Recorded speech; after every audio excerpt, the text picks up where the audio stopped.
Welcome to Two Angry Men, the newest podcast with Los Angeles Magazine's own Mark Geragos and TMZ's Harvey Levin, where the two get together and talk about the biggest legal stories of the day.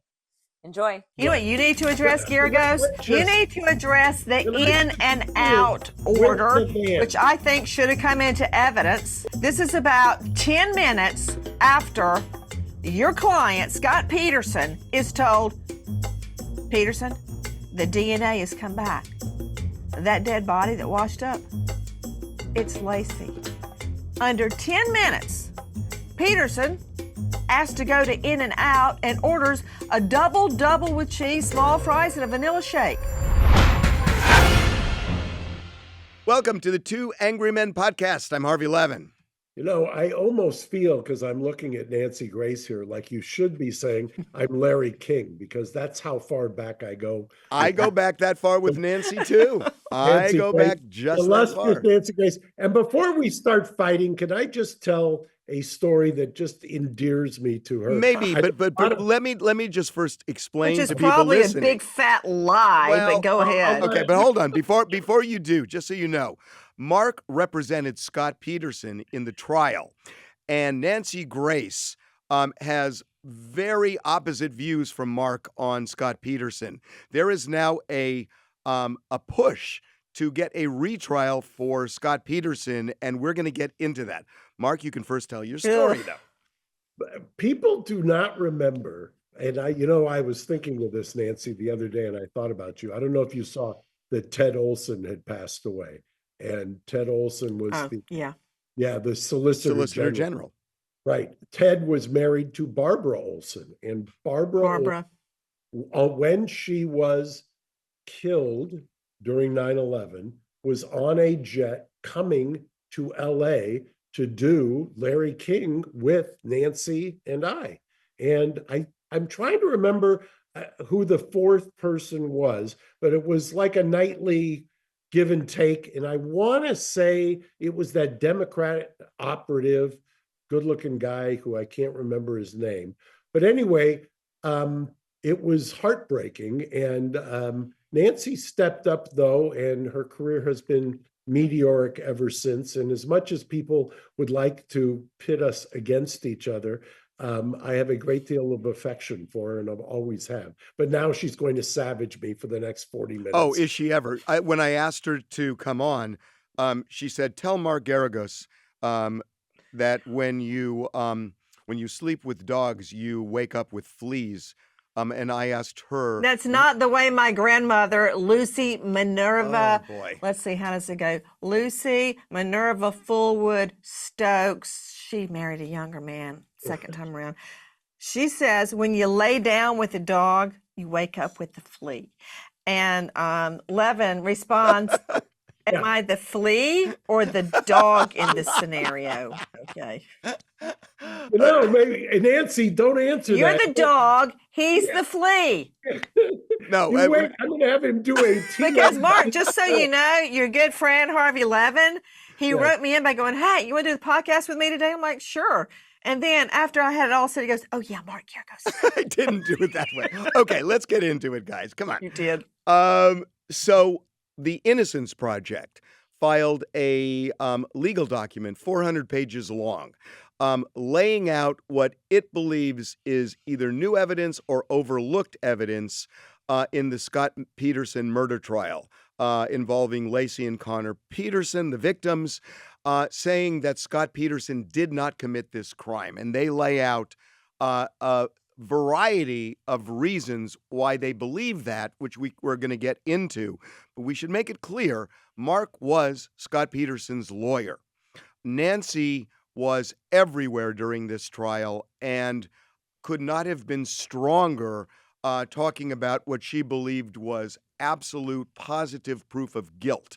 So why don't we start with this, that one of the big points that the Innocence Project is making is there were 3 burglaries in that area within a 24-hour period. Oh, dear Lord, you're dragging that up? That's the new evidence, the burglary across the street. Well, all right, go ahead. Here's the thing about it, that there were 2 people who were arrested and pled guilty, and they apparently told people that Lacey Peterson confronted them, according to the Innocence Project, and that they had a van that they burned up the next day, but there was a mattress inside with blood, and it was never properly tested to see if Lacey Peterson's blood was inside that van. To that you say what, Nancy?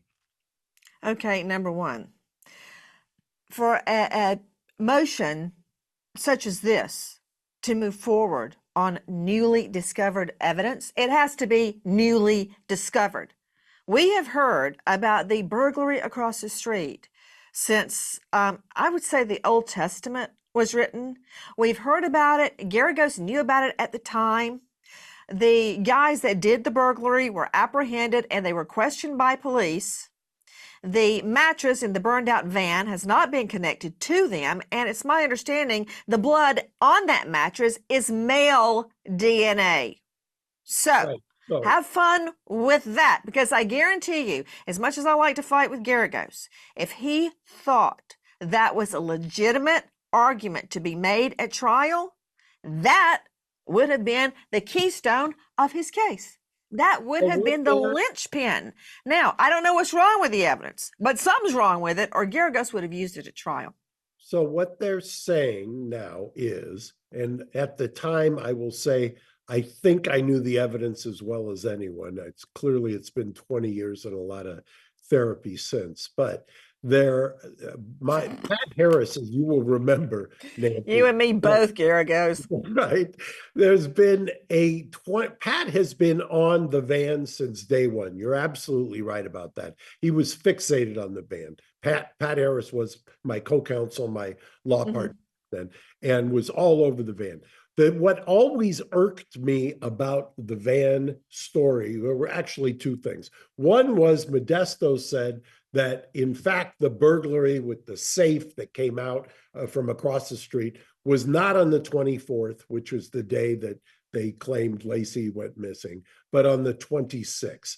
And there was a intrepid reporter who's talked about it ever since, Ted Rawlings, who said there's no way that a burglary was committed on that street. Nancy's been out there as well. That street is very close, tight quarters. And by the 26th, there was a media scrum out in that street. So I find it hard to believe that these people would have burglarized it on the 26th. Oh, I'm sorry. Let me check the law book. The new standard is Mark Geragos finds it hard to believe. Okay, yeah, that's not the standard. This has to be newly discovered evidence. You've wandered far afield. Why? On the day Scott was convicted, after the 9th day of deliberation, after removing 3 of the jurors, the prosecution handed us a report from the Chino prison with a lieutenant who had overheard a prisoner talking to his relative, talking about the burglary and talking about Lacey, and the brother or the relative telling him to shut up. They sat on. Oh, dear Lord. Until the day. The brother of the relative told somebody on the phone and the guard heard it. A guard heard it, which is law enforcement. You never doubt law enforcement. And so law enforcement heard it. By the way, you were a prosecutor for how many years? 17? You're just sad. 17. And during that 17, I know why you're not doing this, because it's crazy talk. But would you have sat on something like that, exculpatory evidence, during a 1-year trial proceeding and then hand it to the defense on the day of the conviction? That's number one. Number two, Nancy, I don't know when the state got it. Okay. Well, I have no idea when the state got that. They certainly got it before they handed it to me. But number two, why, if they know the fixation on the van, did they suppress and not turn over the arson report? Because remember, it wasn't until last year that the arson investigation. Because it's unrelated. I've got a stack of arson reports here in the studio. What about them? They have nothing to do with the case. The van didn't belong to those burglars. It just. Okay. You're really grasping at straws. You know what you need to address? You know what you need to address, Geragos? With Levin as my witness. You need to address the in and out order, which I think should have come into evidence. The in and out order. Now, in context, this is about 10 minutes after your client, Scott Peterson, is told, Peterson, the DNA has come back. that dead body that washed up? It's Lacey. Under 10 minutes, Peterson asked to go to In-N-Out and orders a double with cheese, small fries, and a vanilla shake. It certainly didn't affect his appetite. Come on, Geragos. The guy knew it was Lacey because he dumped the body. Of course it's Lacey. Hey, In-N-Out, double with cheese. By the way, Nancy. Just like that.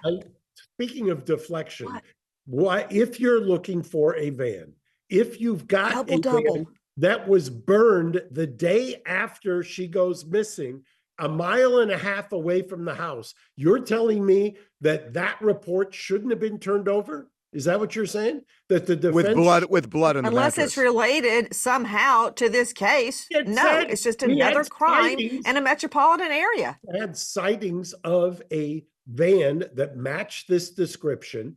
It's found a mile, and they found the perps and questioned them.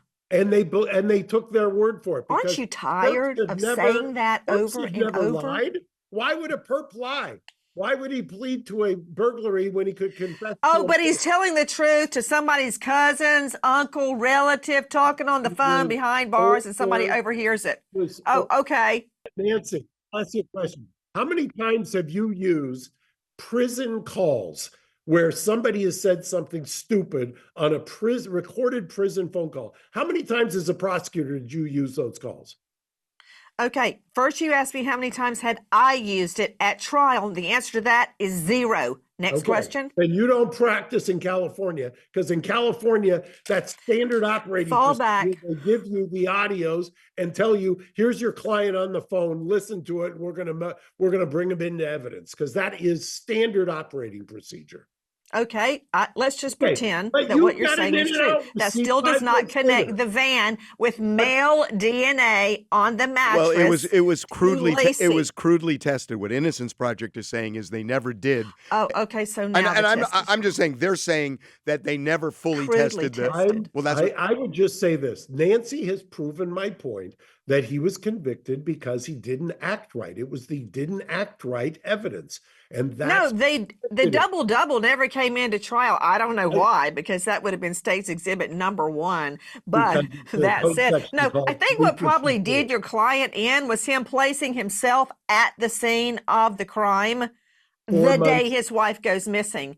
Correct. After he got totally busted. Well, Nancy, there's first actually remember he said he was golfing, and then when the attendant realized, hey, I saw him here that day, he went, oh yeah, I wasn't golfing, I was fishing. But what there's at the location where her body was dumped. But the innocent on the day. No, it actually where he was fishing. This is according to the Innocence Project.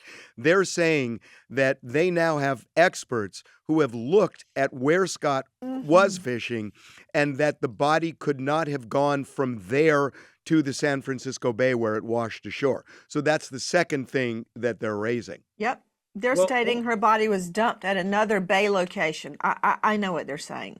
What about it? That does not negate anything that was brought forth at trial. It also does not negate that Peterson, lied about where he was the day his wife went missing, and then put himself at the location, at the marina, on Christmas Eve, and freezing cold, raining, fishing. No. You know who else he did that all on his own. There's nothing you could do with that, Geragos. You were stuck with it. And I was so happy. Oh, wait. Can I just ask you one question? Where was Ron Gransky on Christmas Eve? Do you know who Ron Gransky is? You know who Ron is. Lacey's stepdad. Yes, I know who Ron Gransky is. And where was Ron on Christmas Eve? I know that he took the phone call from Scott Peterson. I know that he also, when I asked him, where were you? He said he went fishing. So everybody who says it's incomprehensible that Scott would go fishing, his stepfather was fishing. The same. Yeah, but he was telling the truth.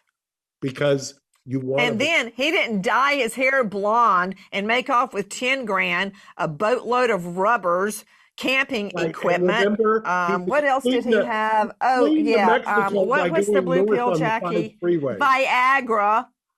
To go and then say he was going golfing and that he needed all that equipment to hide from the press.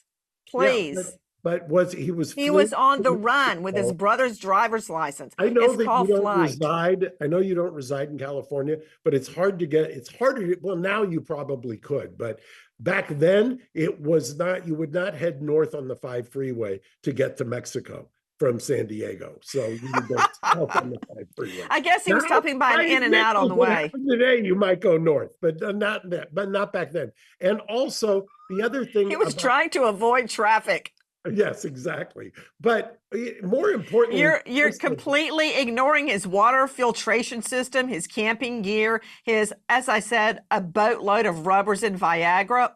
He said he was going to go play golf that day too. That Torrey Pines golf course is really implicated in a lot of criminal activity, right? I think the boatload is inappropriate. But having said that, number two, speaking of boat, then there's the whole issue of the secret boat he bought that nobody knew about. Well, the one that was used to dump her body. The Innocence Project is saying that as for the secret boat, they have a document where somebody went to a fishing supply store and they asked for an anchor, and they did it in writing, and they're saying they can now match that writing with Lacey's handwriting, and that would mean it's not a secret boat.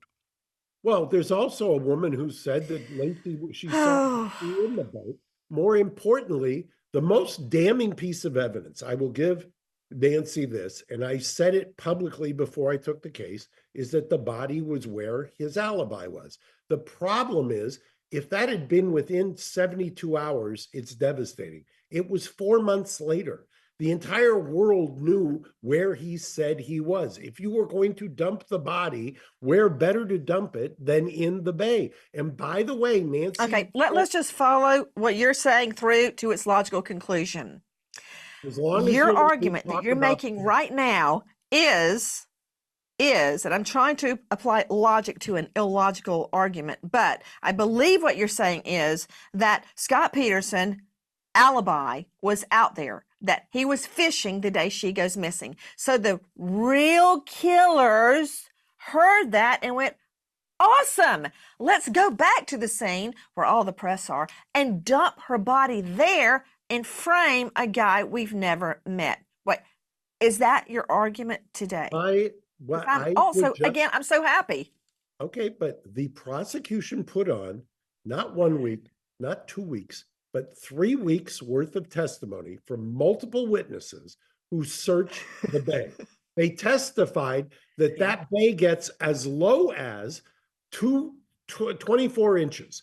And they brought a sub, and they did all kinds of imaging. They found items in that bay as small as a Snapple bottle. Yet they found nothing. Most searched area in all of North America for months, found nothing until there was a huge storm, and lo and behold, there wash up the bodies. So I don't know. But yet your argument is the real killer, held her and then dumped her body, as you said, while they're out there, authorities are out there searching. You can't have it both ways. Well, what happened in the 3 months during the search? It's the most searched area. Well, according to you, the killer came out and dumped the body. Well, what's your? I mean, you can't claim a killer surreptitiously went out and dumped her body to frame Scott Peterson. Okay, but Scott Peterson took the body Scott took the body in a boat. Mind you, the prosecution started, as you'll remember, saying that he killed her on the 23rd until they heard the forensic cross-examination that she, in fact, was alive on the 24th. But he took the body in the boat, went into the bay, dumped her, and in the bay, they searched that bay. And then he went back and he told them, hey, I was in the bay. This is where I was. They then searched it. It's after he said he was playing golf. Okay, I know you left that part out. But he and Ron Kransky are both. Yes, because he's lying. Ask Amber Fry. Okay, but we'll go there in a second. What about that picture of Scott Peterson's big paw on Amber Fry's rear end while Lacey's sitting at home 9 months pregnant? By the way, you can have this. I've said this for years, Nancy, that I can have an argument with white female professionals, and I can go through every piece of evidence and debunk it. And it doesn't matter, because at the end of the day, I debunk every single one of them, and they always do what you just did. They always say, what about You've that debunked nothing. Lacey sitting at the Christmas and him with that floozy Amber Awful. Fry, and then they She's not a floozy. She was misled by your client. He was lying, and he's lying now. Mark, and he did say he did say he was single. He did say he was single. Stand. Yeah, by the way, you still haven't answered the question. If he dumped the body on the 24th and it was searched and the water recedes to 1 foot to 2 feet, how did they miss it for 4 months? Okay. He did dump the body on the 24th. He places himself at the location. It wasn't until later that the search began. And based on the major storm and the tides, that is when the body washed up. It's not really that hard. You're trying to make it more complicated. I want to jump in on that, because the Innocence Project, one of the most interesting things in their legal papers is they are saying, and look, science develops new things every year. So they are saying that this wasn't available then, but it is now. And they are saying, based on testing of the fetus and, tissues or whatever they looked at, they're saying that you can actually look at the development of the fetus, and they put the actual date of death sometime between December 28th and January 5th of 2003. If that were the case, he would not have done it, because the prosecution's case is he did it on the 24th of December. So they're saying there is this new testing. This was the most fascinating part of what they wrote, as far as I'm concerned, that if that's true, and if this test is legit, that does raise a question, right? Well, and by the way, combined, I don't know, but have either one of you ever given birth? Just curious. I'm guessing the answer is no. No. Because I've sat through many a sonogram where they tried to determine the correct age of the baby, when the baby was going to be born. And now the Innocence Project, with their medical degree, is telling me that the doctors at the time, Lacey's doctor, her OBGYN, was wrong. And they're right 20 years later. Okay, good. You tell that to a jury. Let's see what happens. Now, what actually happened in the trial, you might remember, the prosecution had an expert who testified based on the remains as to the date of death. What the Innocence Project also has come up with is that the person and the study that the prosecution expert relied on has debunked the testimony by the prosecution expert. As you know, Nancy, there's been, anytime that happens, just like it's happened in arson, in the development of arson evidence, that provides the basis for a new trial. You put in junk science that now is debunked, that is a separate basis for a new trial. I hear you spouting off all sorts of appellate decisions about what qualifies as newly discovered evidence. That's what this is about. The evidence must be newly discovered, evidence that was not available at the time. Mark Geragos, if there had been a way for you to further cross-examine or test the evidence, with your reputation as a trial lawyer, you would have done it. Now, if you look at all of the evidence in the totality, he is guilty. You may have some new test that somehow knows more than Lacey's OBGYN at the time, who dated the conception and the date of birth, all of that. No jury is going to believe that 20 years later, a test knows more than her OBGYN that had been treating her and was going to deliver the baby if your client had not killed both of them. But isn't that the point? There's Isn't that the overwhelming amount of evidence. And let me just throw something at you, Levin. Porn channel. Why am I saying that? Because while Lacey was still missing, your client, Geragos, tried to sell the house with the furnishings in it, tried to sell her vehicle, not his, and ordered the porn channel. You know why? Because he knew she wasn't going to walk through the front door. He knew that because he killed her. It would be a cold day in HELL that I walk in that door and I see the porn channel playing at the home. Oh, that's not happening. And my husband, David, knows it, or there would be HELL to pay. He didn't have a problem because he knew Lacey was never coming home. He tried to sell her vehicle, tried to sell her home with all of the furnishings in it, and ordered the porn channel. Stop. You have proven my point. The OBGYN, by the way, that's for conception. That's not for death. The OBGYN is not an expert. And a due date. Yeah, due date is fine. And what Harvey is talking about, what the Innocence Project is talking about, is some test that is now available. Which wasn't then. Yeah, it was not then, because we talked about this, but it was not developed then. To determine the age of the dead fetus. Yes, I understand. Correct. And you can pin it down with precision. But you're right about, and you're proving my point, he was convicted on the he doesn't act right evidence. That is the evidence that convicted him. He was convicted on a mountain of circumstantial evidence. I mean, really? Use the baby's room as storage? Where did the death take place? Really? What time did the death take place? Those questions were never answered. I know that. You don't usually murder somebody out in the open. It's done in secret. So we know the last time she was seen or spoken to alive. We know when he called people and said, Lacey's missing. You know what? I don't say that. I say, hey, have you seen David? I don't say David's missing.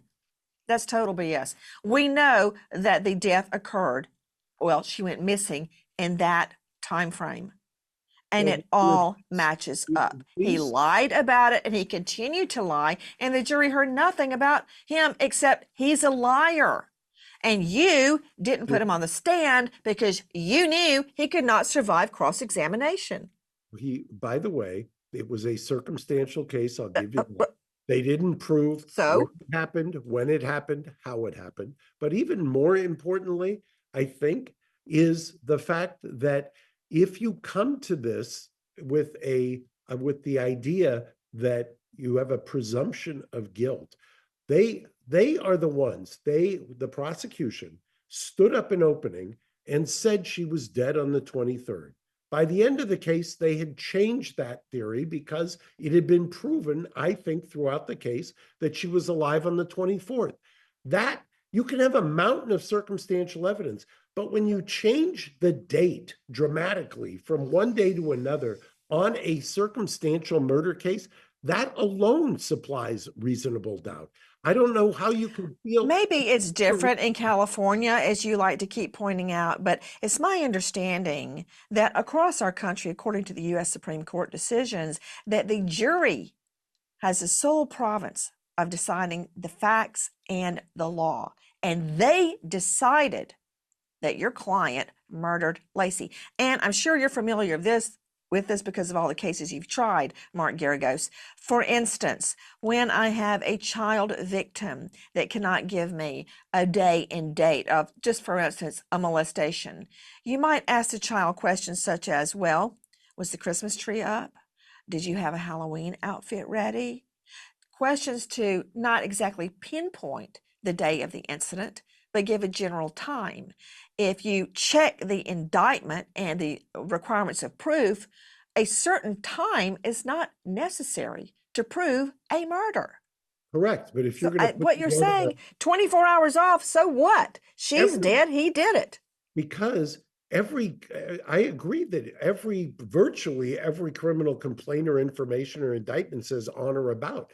But when you've got a circumstantial case and the circumstantial case says, and is premised on the fact that Scott Peterson was the last person to see her alive, and you're basing that on the 23rd, and then on the 24th, you come up with, to use the expression, a boatload of evidence later on that shows that was not true, including the next day, a van being burned out when the defense publicly was saying there was a van spotted across the street, when you've got a mattress with blood on it that comes back presumptively? And if you're the prosecution, why do you hide the fact, unless you've got some worry, why do you hide the fact that the van was burned the very next day? And by the way, why do you burn the van unless you're trying to dispose of evidence? Doesn't that give you some pause? I wanted to make sure you got all of that out of your system. Okay, number one, the blood on the mattress, as of right now, has been proven to be male blood. That's not Lacey. Let's just start with that. Not a full, Number two, not a full DNA test. the van has not been. Okay, Harvey, a test was done on the blood and it said male. Now, do you want to refine the test? Fine, have at it. I'd be mad if you didn't. Go ahead. Get another test that proves it's male. Actually, they're But trying right to now, a make test more shows better. that it is male. And you have not connected the burglars who were questioned by LE law enforcement. The burglars who pled guilty were questioned, were tracked down and questioned. There's not been a connection made between that van and them. Well, I saw a van this morning. But why would Should that, I have held it down, stopped it, and conducted DNA testing on whatever's in the back? No, because it's unrelated. Got to ask you a question. Why would these burglars say, yeah, I did do the burglary. By the way, I also killed her? They're not going to say that. And neither was Scott Peterson. Exactly my point. Way, Thank you. The burglars didn't admit to burning the van. Nobody's admitted to burning the van. And why? I know, it's unconnected. Okay, well then why? Somebody just randomly said, hey, there's a van out there and I'm going to go torch it on Christmas Day. That's I don't know why anybody burns a vehicle. They do it every day, a million times a day across our country. Maybe it was stolen. I don't know. Maybe they wanted the insurance for it. I don't know why the unconnected van was. See, this is what you're doing. You're saying, look over here.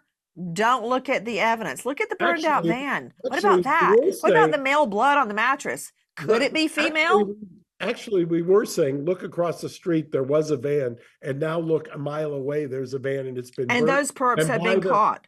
So you know what? If you look thought over they here, did why are it, the- you would have brought every one of those guys in and put them on the stand under oath and made them testify. But you didn't, and you had the power. You had subpoena power. You could have brought them in, but you didn't, because you'd rather argue about the specter of the burglars than bring them in and the state could cross-examine them and prove they didn't do it. Well, then There you go. You didn't bring them on, and you could have. Okay, hold on, Mark. Nancy's our guest, and she should have the last word on this. I want to now throw a grenade. Next month, Mark is going to court, and he is going to argue to a judge that Eric and Lyle Menendez, their conviction should be changed. Oh, dear Lord. From murder to manslaughter, because the judge in the case, the second trial, did not give an imperfect self-defense instruction to the jury, and that swayed half the jury in the first trial. So what he is trying to do is either get them resentenced or the conviction changed, which would make them free men. To that, you say what? You just got my attention for the first time, because if a judge gives an improper jury charge, in certain cases that can be reversible error. Not always, and usually not, but it can be grounds for reversible error. But you have suddenly just launched into the Menendez trial when I think you meant to bring up Ellen Greenberg, Harvey Levin. Isn't that what you meant to do? I got to tell you, I am fascinated by this. You wrote a new book called What Happened to Ellen, and it's about the Ellen Greenberg case. I am fascinated by this case, Nancy. I'm going on vacation in a couple of weeks. This is what I'm reading. I'm so excited about this book. Hey, wait. You can read it and listen to the audio too, because I voiced the audio. And can I read it? All of my proceeds, if there are any, are going to the National Center for Missing and Exploited Children. Ellen Greenberg, in a nutshell, Geragos, you're never going to believe this. You got to read the book. I will. Really, or listen to the audio. This is such an interesting case. Where did it take place? Ellen Greenberg, first grade teacher, Philly. had just sent out her save the dates for a big mainline wedding. The venue picked, the band picked, the dress picked, everything. Comes home from school early one day because of a blizzard, immediately starts calling every single student's parents to make sure the child got home. The fiance comes home, comes to the apartment. He leaves to go work out downstairs in the building. He's gone 45 minutes. She's making lunch, a big fruit salad. He comes back in and she's been stabbed 20 times. 10, wait for it, Mark, 10 stabs to the back, including the back of the head, the back of the neck, all on her back. One stab so severe, it sliced her dura, D-U-R-A, the protective sheath around her spine.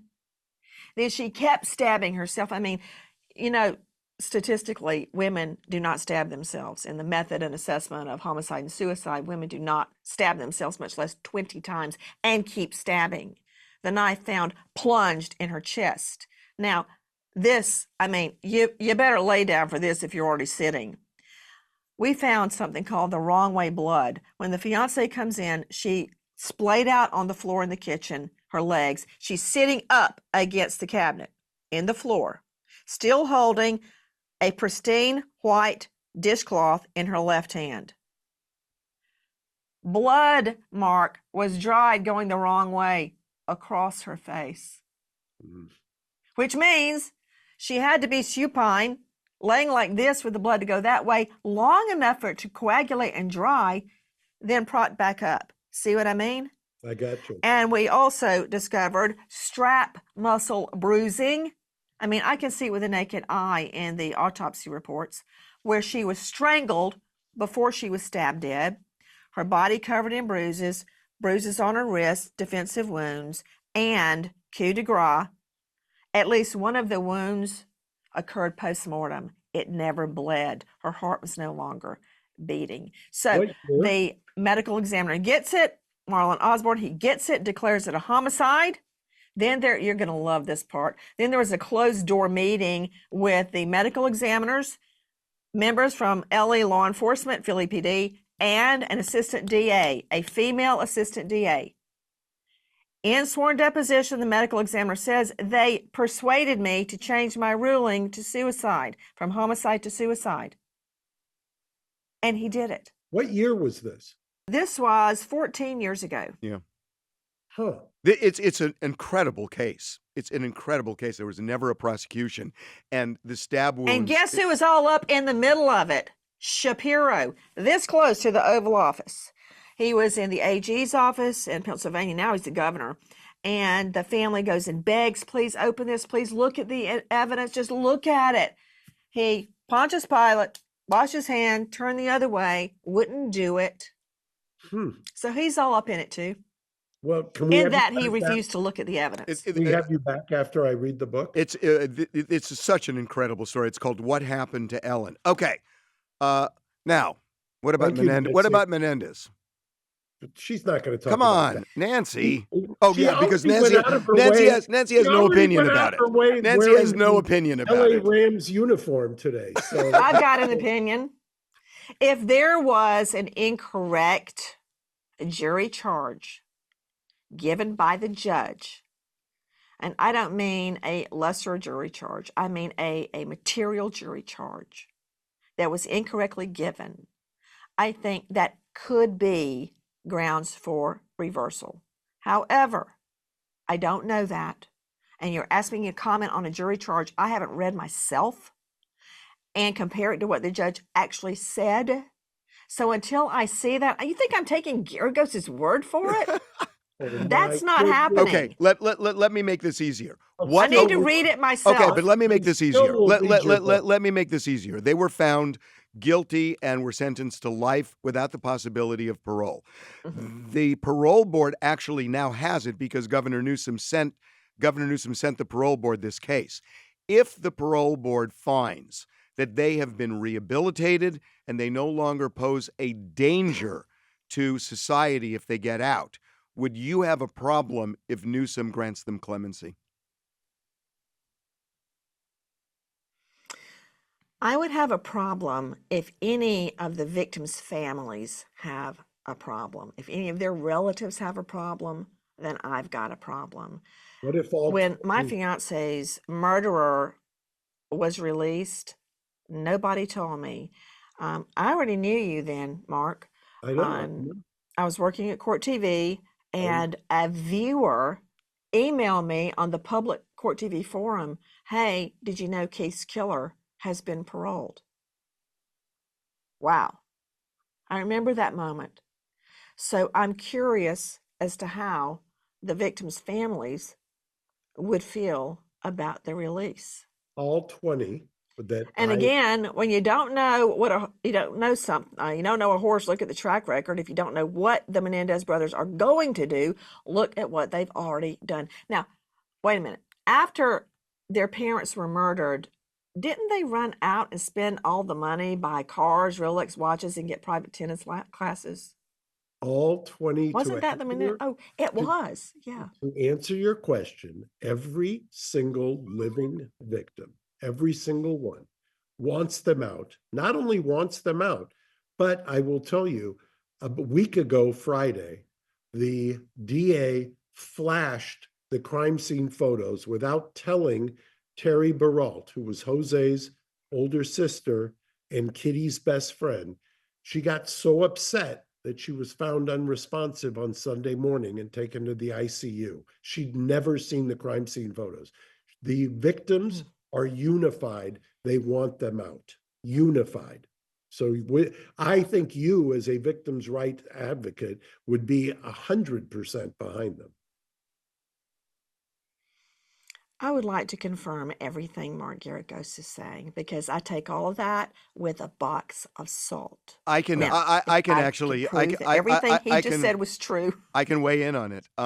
There was one relative who was vehemently opposed to them getting out. He recently died. The other 20 are indeed unified. They've actually met with the DA. So on that one, I know he's right. The one that was opposed died, passed away a couple of months ago.